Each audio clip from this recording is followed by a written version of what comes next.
다 같이 한번 따라 해보겠습니다. 첫 번째 표적. 첫 번째 표적. 표적이라는 말은 신약 성경의 원어로 세메이온이라는 단어입니다.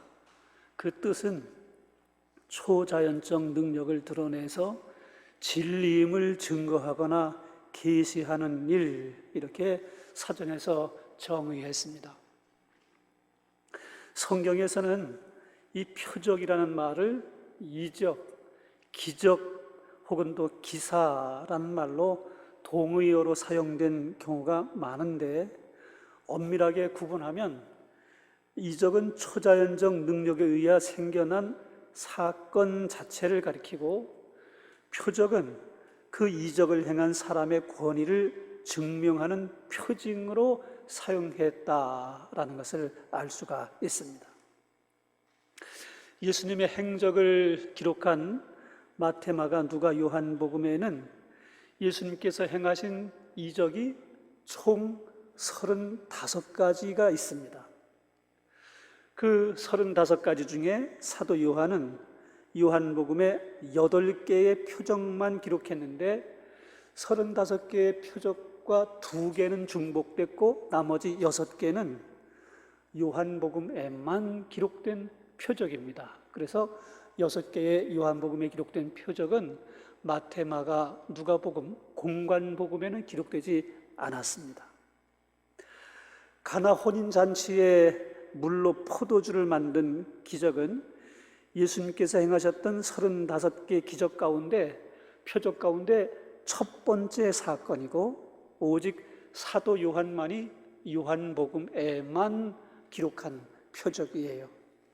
함께 요한복음 1장 1절로 4절을 함께 다 같이 함께 봉독해 보겠습니다.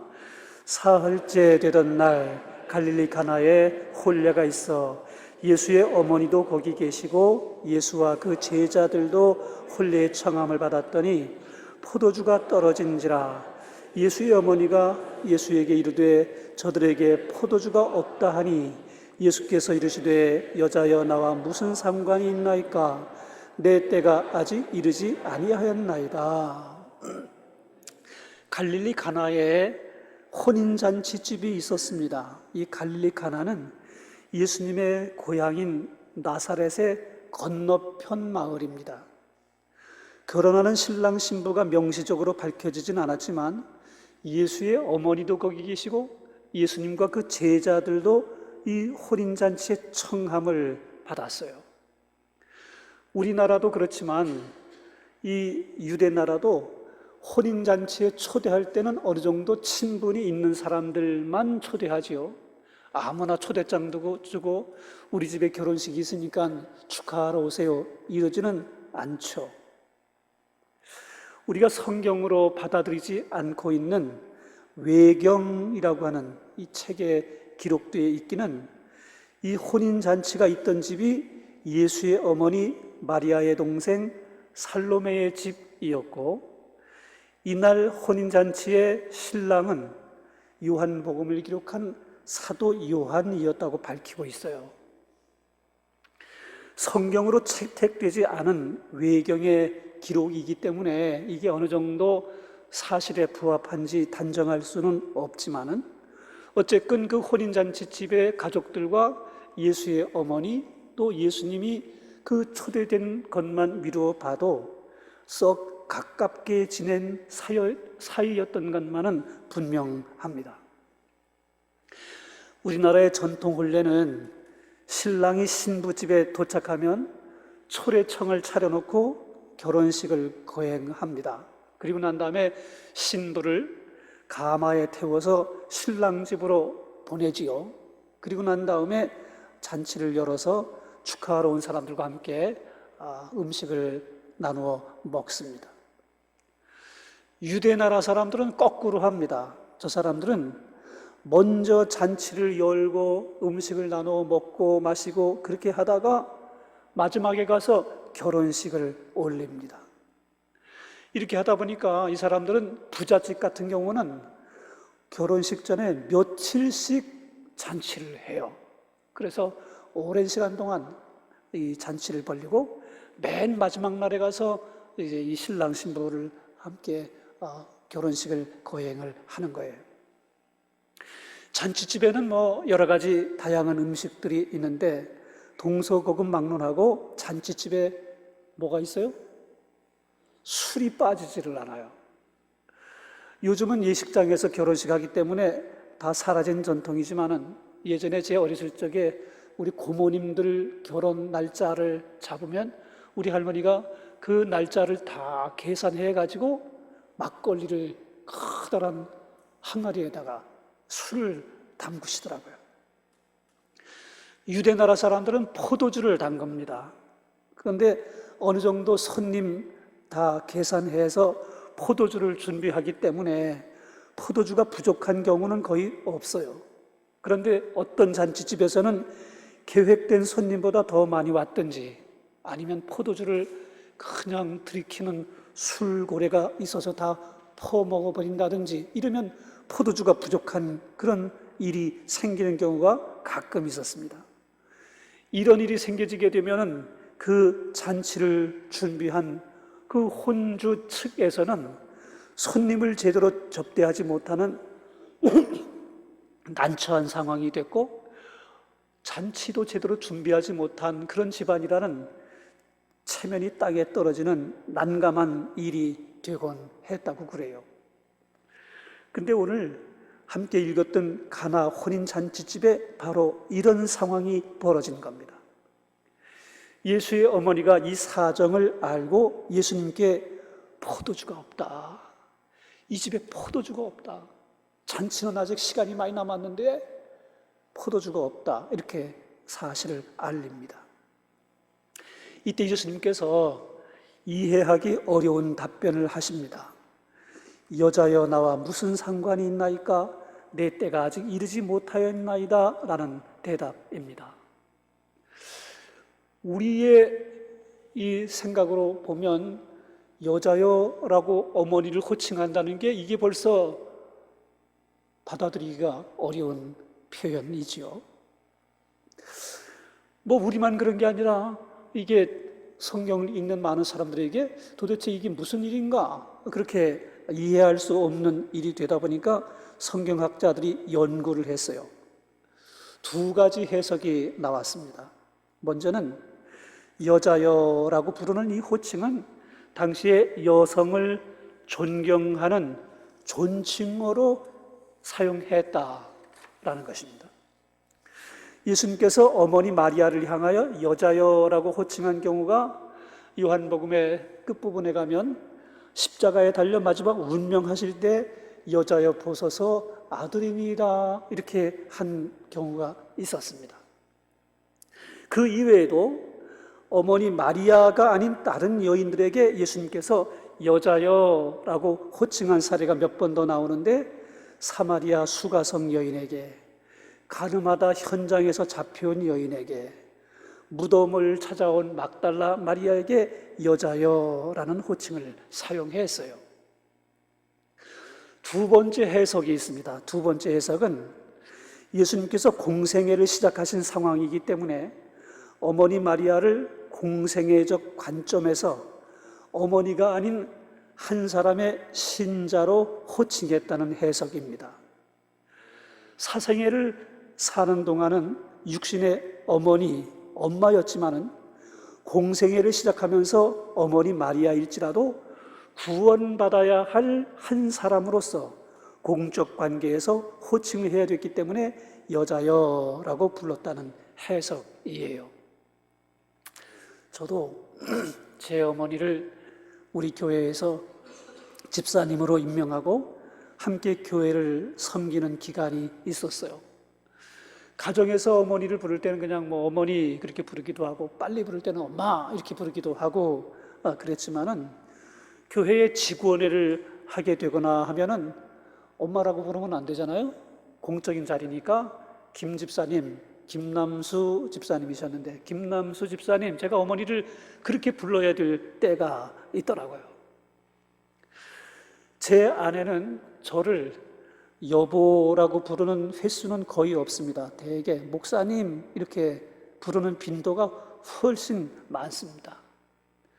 대부분 교회에서 목사님 이렇게 부를 때는 뭐 그냥 성도들과 함께 교회에 있으니까 별 문제가 없는데, 가끔 가정에서 목사님 이렇게 저를 불러놓고는 빨래 좀 개주세요 이러거나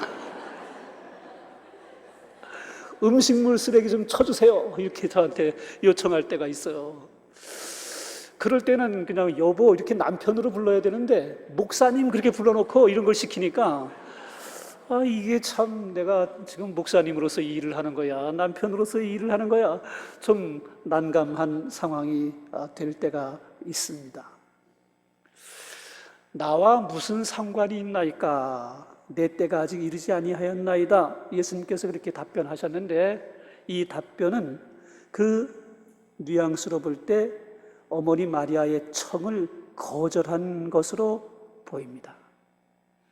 근데 예수님의 어머니 마리아는 하인들한테 너희에게 무슨 말을 하시든지 그대로 하라 이렇게 일러주어요. 여러분 함께 요한복음 2장 5절로 10절을 함께 다 같이 봉독해 보겠습니다. 그의 어머니가 하인들에게 이르되 너희에게 무슨 말씀을 하시든지 그대로 하라 하니라. 거기에 유대인의 정결 예식을 따라 두세 통 드는 돌 항아리 6이 놓였는지라. 예수께서 그들에게 이르시되 항아리 물을 채우라 하신즉 아귀까지 채우니 이제는 떠서 연회장에게 갖다 주라 하심에 갖다 주었더니 연회장은 물로 된 포도주를 맛보고도 어디서 났는지 알지 못하되 물 떠온 하인들은 알더라. 연회장이 신랑을 불러 말하되 사람마다 먼저 좋은 포도주를 내고 취한 후에 낮은 것을 내거늘 그들은 지금까지 좋은 포도주를 두었도다 하니라. 아멘. 무슨 말씀을 하시든지 그대로 하라라는 말씀은 요즘 우리 흔히 말하는 묻지도 말고 따지지도 말고 순종하라는 말씀입니다.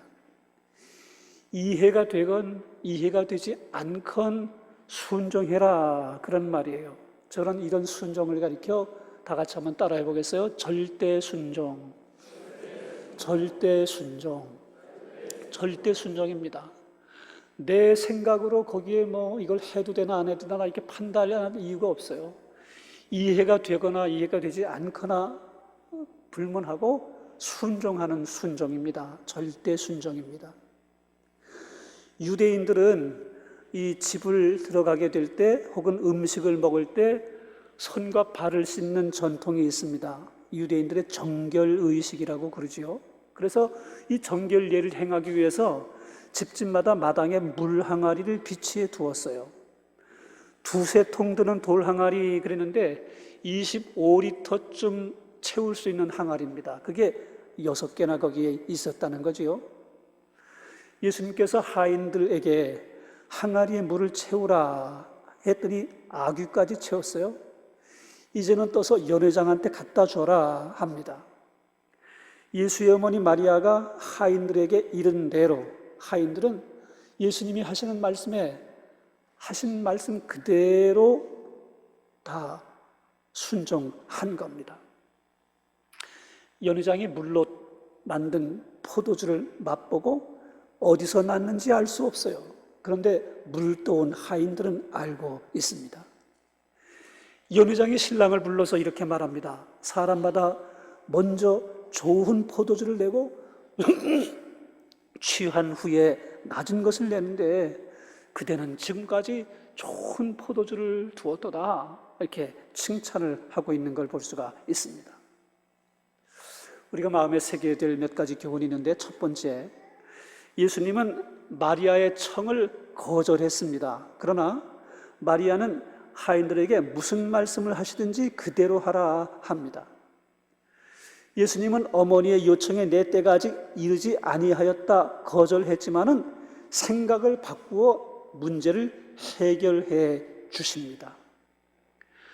우리는 기도하다가 응답이 지연되면 거절됐나 봐 이렇게 생각하고 쉽게 포기하는 경우가 있습니다. 마리아는 예수님의 거절 의사를 분명히 들었지만 그럼에도 불구하고 하인들에게 해야 할 일을 이루고 있습니다. 포기하지 않고 바라고 구하고 예수님께서 뭔가 하실 것이다 하는 기대를 버리지 않고 있었던 것입니다. 마가복음 7장에 보면 귀신 들린 딸을 둔 수로보니게 여인이 예수님께 나와서 귀신 들린 딸을 고쳐달라고 요청을 해요. 근데 예수님이 아주 매정한 말씀을 하십니다. 자녀의 떡을 취하여 개들에게 던짐이 마땅하지 않다, 이렇게 말씀하세요. 수로보니게 여인은 헬라인이었거든요. 유대인이 아닙니다. 그러니까 유대인에게 줘야 될 그런 은혜를 이방인인 네게 베풀 게 없다, 이렇게 아주 매몰차게 거절한 거예요. 그런데 이 수르보니게 여인은 포기하지 않고 이렇게 말합니다. 옳으신 말씀입니다. 그러나 산 아래 개들도 아이들이 먹던 부스러기를 먹습니다, 이렇게 구합니다. 예수님께서 그 말씀을 듣고 처음에는 거절했지요. 아주 매몰차게 거절했어요. 그런데 이렇게 끝까지 강청하게 되니까 생각을 바꾸어서 귀신을 쫓아내 그 딸을 고쳐주신 경우가 있는 것을 볼 수가 있습니다. 우리의 기도, 내가 구한 이때까지 이루어지지 않았으니 그냥 나도 모르게 포기하고 말고 하나님이 이걸 주지 않으시나 봐, 내 마음대로 정해서 결정하지 말고 하나님 앞에 끝까지 강청하고 기도하고 포기하지 않는 믿음을 갖는 게 중요하구나 하는 것을 깨닫습니다. 저와 여러분들에게 주시는 교훈이 될 수 있기를 바랍니다. 아멘. 두 번째, 예수님이 하인들을 통해서 돌 항아리에 갖다 부은 물로 만든 포도주는 최상급의 포도주였습니다. 물로 포도주를 만드는 건, 이건 사실은 과학적으로 설명하라고 하면 안 되는 일입니다. 물이 포도주로 변하는 일이 본질적 변화가 일어난 신비 사건이에요.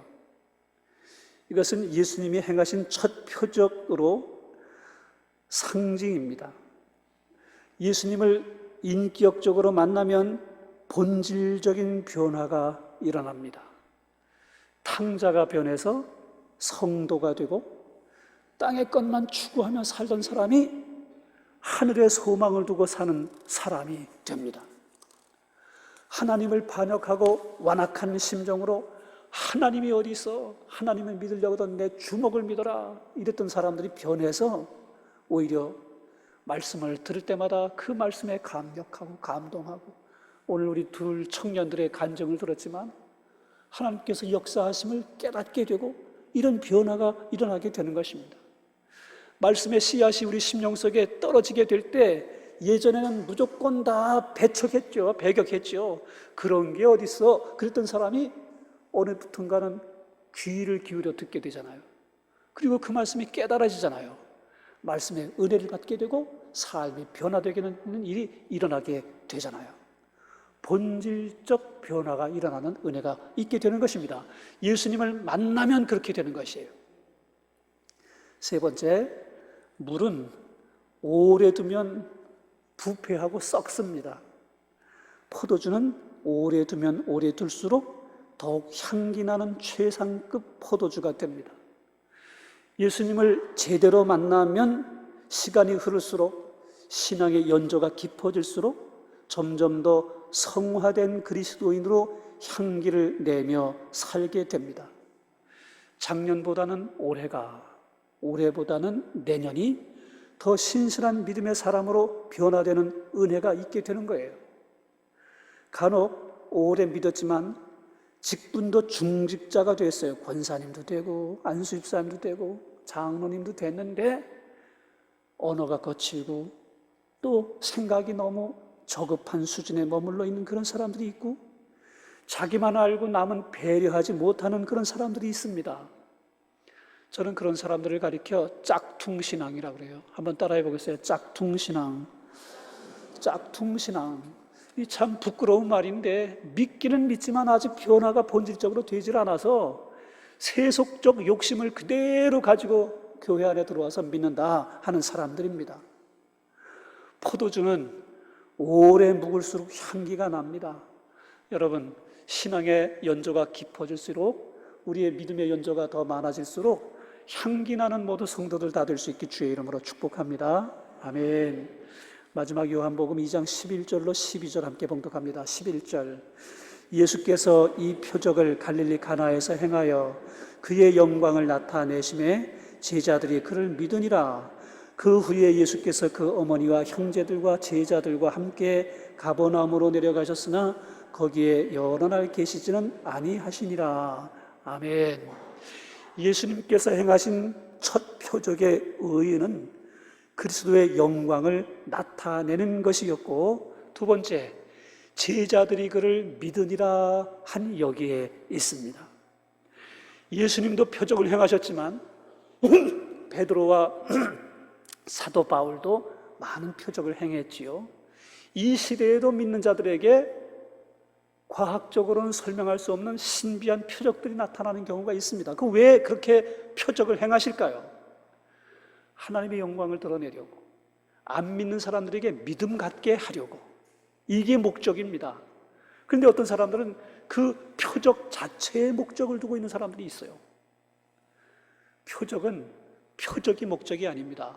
그 표적을 통해서 주의 영광을 나타내고 하나님이 살아계시고 지금 이 시대에도 일하고 계신다라는 그걸 드러내서 사람들로 하여금 믿게 하려는 데 목적이 있다는 거예요. 이걸 잊지 않아야 돼요. 제가 암투병에서 건강해졌잖아요. 저하고 함께 입원실에 있었던 많은 사람들이 다 죽었습니다. 전화해 볼 때마다 돌아가셨어요. 한 할아버지 한 분 계신데 당진에 사시는 할아버지세요. 그분한테는 제가 집사람한테 전화해 보지 말라고 그랬어요. 그때 당시에 70대였는데 얼마나 쩡쩡하시고 건강하신 분인데 저와 함께 같이 병실에 있었던 분이에요. 근데 함께 입원해 있던 분들 전화해 보면 돌아가셨다고 그러고 그러니까 제 마음에 이게 내가 살 소망보다 나도 저 사람들처럼 죽는 건 아닌가 그런 불안함이 생기더라고요. 그래서 그 70 되신 그 할아버지한테도 전화를 해볼까 하길래 해보지 말라고 그랬어요. 하지 말라고. 그냥 건강하게 살아계시겠거니 하고 연락 오지 않으니까 그냥 그렇게 살자 그랬어요. 근데 저와 비슷한 시기에 제가 저를 치료해 주신 그 교수님의 친척되는 분이 안 믿던 분인데 암 환자가 돼서 믿었어요. 그리고 저처럼 이렇게 건강해졌어요. 그런데 1년 반 정도쯤 됐을 때 재발됐어요.